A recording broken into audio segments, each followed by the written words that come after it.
A community in mourning. A Chardon High School student is dead. 16-year-old Daniel Parmenter died after being shot this morning. 4 other students were injured when a gunman, identified as TJ Lane, opened fire inside the school.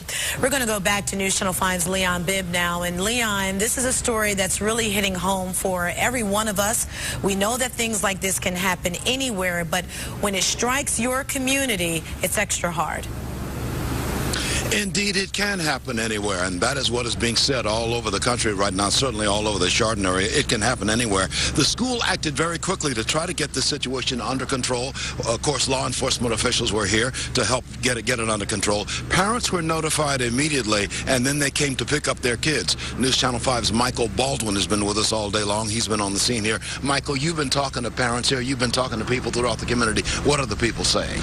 Well, one lady, Leanna, told me she was angry. Then another one just said she's happy that her kid is okay. As Leon mentioned, parents were notified by an automated system sent out by the school, and then they came down. Many of them were just so happy to see their child, very anxious to see their child, and they couldn't wait just to feel him, hold him, and touch him. Now, we do know that the school systems told the high school kids to get picked up over at Maple Elementary, and some of those kids were over here at Chardon Middle School. We did speak to a couple of parents who told us what this ordeal was like for them.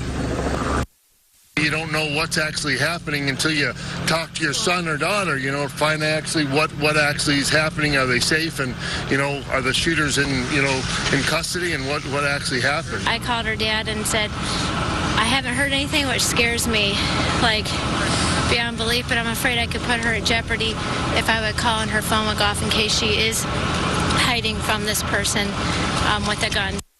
Got it. I got it. All right, I can tell you, as we were coming down here over on North Road, I can tell you that the line was very, very long, but everything was very well organized. Nobody was yelling, nobody was screaming, but as parents were coming to get their child, I can tell you it was at least a 20 to 30-minute wait, and that's what folks were going through. They just want to get their child and see their child, Leon. Michael, I would imagine that a lot of these kids here know each other, and the parents know each other in this very small community. I think 1,100 students go to the school right here. They're going to have a vigil. Had some of the parents talked about that vigil? I know they were trying to get off the scene here, but had they said that they were going to some of those vigils, some tonight, some tomorrow? Yeah, you had parents that said that they, it's a close-knit community, and that a lot of these parents were saying that, they very much feel for everyone that's involved here, and they feel for obviously the child that died, and for the other 4 that were shot. And a lot of these kids do plan on going to the vigil. They plan on supporting each other, saying that now's the time where everybody really needs to come together. I've been seeing some of the employees of the school system walk out of that door right there, and they are certainly look very grief-stricken. This has a ripple effect through this entire community. It really does, and a lot of these kids, some of them knew the individual shooter. As a matter of fact, I talked to one who had said that he did have some issues, he did have some problems, but and he wasn't a very popular student from what we understand.